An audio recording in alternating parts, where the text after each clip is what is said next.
Hey everyone, Nick Hopper here, All American Manufacturing Canvas Works. Just want to give a quick update. If you've been following me on Facebook here, you'll see that I've been getting another sewing machine up and running. So finally got things worked out on it, had to get it timed and everything so that'll sew, but I've been pretty happy with it. So this machine's going to replace this console here that's over my shoulder. There we go. Absolutely nothing wrong with that machine. It's a great machine, one of my first industrial machines that I bought years ago, and it has produced a lot of canvas over the years. So extremely happy with it. But my goal has always been to bring in vintage industrial sewing machines into the shop. And so as I've collected them, put them together, tested them, ran them, I'm slowly getting there. So here is the newest machine to the shop.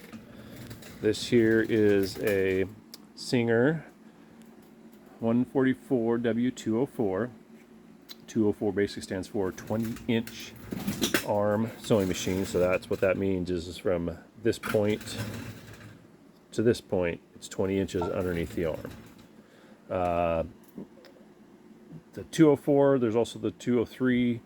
And basically it's just a model difference, as they made changes. The biggest change between the earlier models on this and compared to this machine is how the stitch length was adjusted. The earlier models, which I like better, had a knob here that you could adjust your stitch length with numbers, of course, on it, so that would tell you roughly what your stitch length was.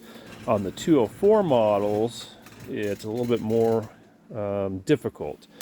You've got this knob here that when you turn the hand wheel, this will lock down, and then you have to come down and press this button until it locks down and continue to hold that. And while you're doing that, you pull this either towards you or away from you to lengthen or shorten the stitch length. So you have no idea what your stitch length is until you do that, unlock this, and then stitch. And then if it's not what you need, you go through the process again and you adjust the stitch length. So at this point I've got it to where I need it. Been doing a lot of adjustments to it, but we got an absolute perfect stitch, 6 per inch, which is about where I want to be for doing seat production. Extremely happy with how it's going so far on my first time built industrial sewing machine table. It's actually working out just well. It's a nice compact size, so for doing seats it's perfect, and I can always put it up against the cutting table if I need the additional space. So this machine here will do pretty much all seat production now.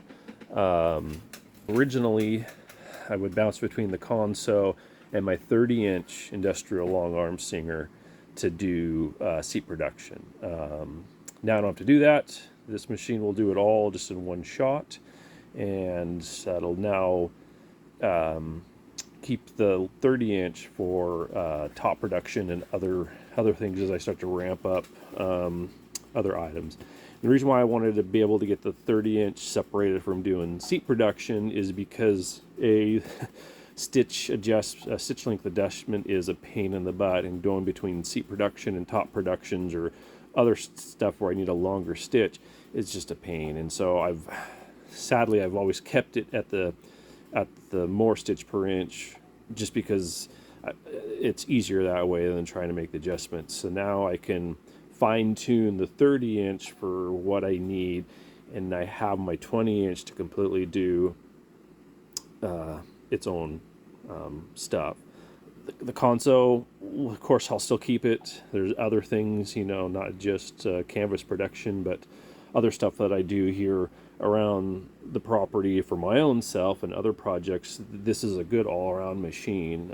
You can't beat these. These are probably some of the best, I think, all-around industrial. It's a Consew 206 RB-5, and I've used it for everything. I have put probably more stuff under it than I probably should, but it has sewn it and has kept going, and I can't beat it. Again, this was my very first industrial sewing machine official industrial sewing machine. I had a few other machines prior to this, but this was the first walking foot machine, and it has been great. And so it just won't be in full-time production now. It'll just be used for certain things if I need it for something, but can't get rid of it. It's a good workhorse. But I am super excited to have two vintage industrials now working in the shop full-time.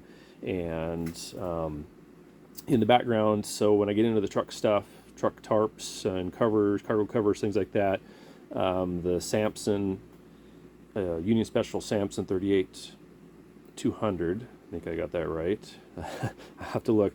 Anyways, that huge 40-inch long arm chain stitch sewing machine is up and running. I'm pretty happy with how it is. There's still a few things that I would like to tweak, but I've got it to the point where it's actually running smoothly. We're not skipping stitches, and it's doing a good job where I can trust it to run hundreds of feet if I have to stitch stuff together without having to worry about any issues or problems during that. So I'm excited to have that going, because I don't think there's anybody producing truck canvas out there today that is sewing it how it was by most manufacturers that I have run across, how they did it during World War II. And the cool thing is I'm limited on the supply, and I'm hoping by the time I run out of it, I'll be able to restock it. But especially like on the 506, the Chevy 1.5 ton cargo covers, they used a 48-inch wide canvas to produce the truck covers. And so what that does, that allows you to use the edge of the material instead of having to fold it and make a seam like most people are doing. They're probably, from what I understand, and at least what I would have to do, the only available material on the market right now without having to special order and having 2,000 plus yards made is 72-inch wide canvas. And so in order to get the panel widths that you need on these truck covers, you have to cut it. Now you got that raw edge, and now you got to fold it and make a seam out of it. And so by having the 48-inch material, I get to alleviate a lot of steps out of that, use the chain stitch just like they did in World War II, and give you a more historically correct canvas cover. So that's, I think, is pretty exciting, because that's one of the things that I like to do in what I'm doing, is try to make things as historically accurate as possible and how they did it during that time.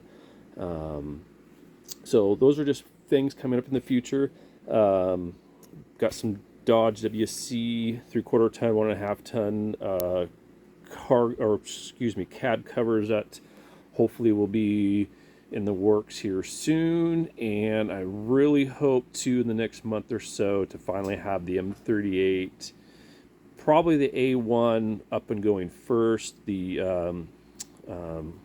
tops for those, and then the M38 after that. So it seems the A1 guys are the ones shouting the loudest for them. So it's been a long process trying to get to those.